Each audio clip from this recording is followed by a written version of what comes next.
रावसाहेब, आज काँग्रेसची बैठक आहे. यापूर्वी हर्षवर्धन सपकाळ यांनी त्यांची भूमिका महाविकास आघाडीमध्ये नवा भिडू नको अशी स्पष्टपणे जाहीररित्या दर्शवली होती. आज बैठक आहे.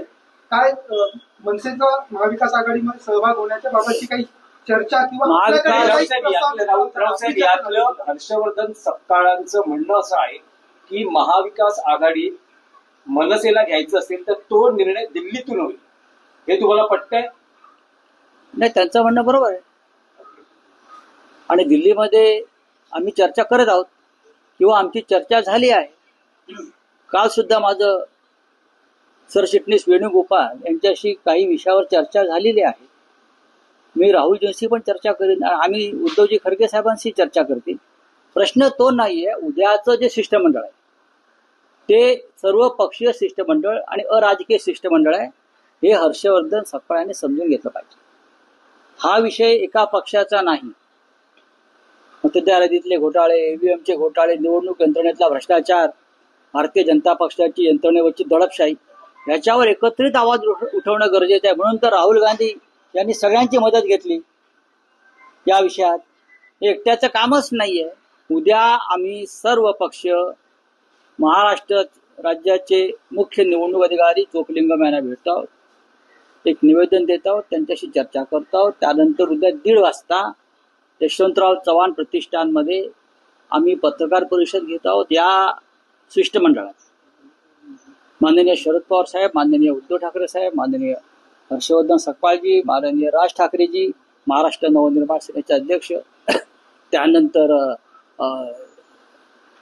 कॉम्रेड अजित नवले, कॉम्रेड सुभाष लांडे, रईस खान,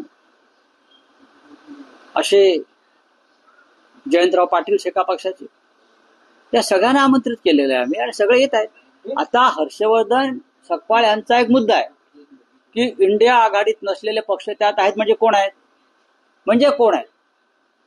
इथे इंडिया आघाडी किंवा महाविकास आघाडीचा पक्ष विषयच नाही. सर्व पक्षीय शिष्टमंडळ. आम्ही देवेंद्र फडणवीस यांनाही आमंत्रण दिलेलं आहे ना, आणि आम्ही अजित पवार आणि त्यांच्या इतर घटक पक्षांना आमंत्रण दिलंय की हा विषय, निवडणूक आयोगाचा विषय, हा संविधान आणि लोकशाहीच्या संदर्भातला महत्वाचा विषय आहे. त्याच्यात राजकारण कोणी आणूच नाही. राऊतसाहेब, उद्याच्या बैठकीचा आपण एक विषय वेगळा ठेवू. आता तुम्ही असं म्हणाला की राज ठाकरेंच्या मनसेला महाविकास आघाडीत यायचं की नाही याची तुमची दिल्लीतील काँग्रेस पक्षश्रेष्ठीची चर्चा सुरू आहे. तुम्ही अलीकडच्या काळात राज ठाकरेंना अनेकदा भेटलेला आहात. राज ठाकरे स्वतः इच्छुक आहेत का महाविकास आघाडीत यायला? एक लक्षात घ्या, महाविकास आघाडीमध्ये जर नवीन घटक घ्यायचा असेल तर नक्कीच एकत्र बसून चर्चा करावी लागेल असं माझं म्हणणं आहे. आणि काँग्रेसचं नेतृत्व दिल्लीमध्ये, काँग्रेसच्या नेतृत्वाला इथे अधिकार घ्यायचा, कोणताही निर्णय घ्यायचा अधिकार नाही, हे मान्य केलं पाहिजे. जसं अजित पवार किंवा आहे तुमचे एकनाथ शिंदे हे निर्णय घेऊ शकत नाही. त्यांचा निर्णय अमित शहा घेतात दिल्लीत. काँग्रेसचंही तसंच आहे. महाराष्ट्रात 3 पक्ष आहेत जे स्वतः निर्णय घेऊ शकत नाहीत. एक पक्षाचे अध्यक्ष खरगे साहेब आहेत, ते दिल्लीत निर्णय घेतील, आणि दुसरे जे 2 पक्ष सरकारमध्ये सामील आहेत त्यांचा निर्णय अमित शहा घेतात, कारण तो त्यांचा मालकीचा पक्ष आहे. ज्यांचं नेतृत्व दिल्लीत आहे ते दिल्लीतून निर्णय घेतील. आम्ही सगळे उरलेले लोक महाराष्ट्रात आहोत. आम्ही महाराष्ट्रात निर्णय घेऊ. आणि उद्याच्या शिष्टमंडळामध्ये महाराष्ट्र नवनिर्माण सेनेचे अध्यक्ष राज ठाकरे, उद्धव ठाकरे आणि इतर माननीय शरद पवार साहेब सामील होत आहेत. स्पेसिफिक प्रश्न आहे, पुन्हा एकदा विचारतो. तुम्ही अलीकडच्या काळात राज ठाकरेंना अनेकदा भेटलेला आहात. असं म्हटलं जात आहे राज ठाकरे आणि उद्धव ठाकरे एकत्र येतील, शरद पवारांना घेण्याचेही प्रयत्न सुरू आहेत. स्थानिक स्तरावर शरद पवारांना घ्या अशी नेते पदाधिकाऱ्यांची मागणी आहे. असं असताना राज ठाकरे महाविकास आघाडीत येण्यास तयार आहेत का, इच्छुक आहेत का, तशी काही त्यांनी इच्छा प्रकट केली आहे का? आता मी तुमच्या माहितीसाठी एक ब्रेकिंग न्यूज देतो. येस, तेच आम्हाला स्वतः राज ठाकरे यांची इच्छा आहे. अरे वा.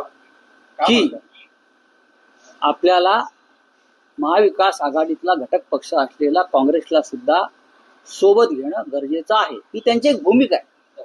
त्याचा अर्थ निर्णय नाही. मी परत बघा मी काय म्हणतोय, कारण प्रत्येकाचं या राज्यामध्ये एक स्थान आहे. जसं शिवसेनेचं आहे, म्हणजे आमच्या बाळासाहेब ठाकरेंच्या, उद्धवजींच्या, महाराष्ट्र नवनिर्माण सेनेचा आहे, माननीय शरद पवार साहेबांचा आहे, डाव्या पक्षांचा आहे.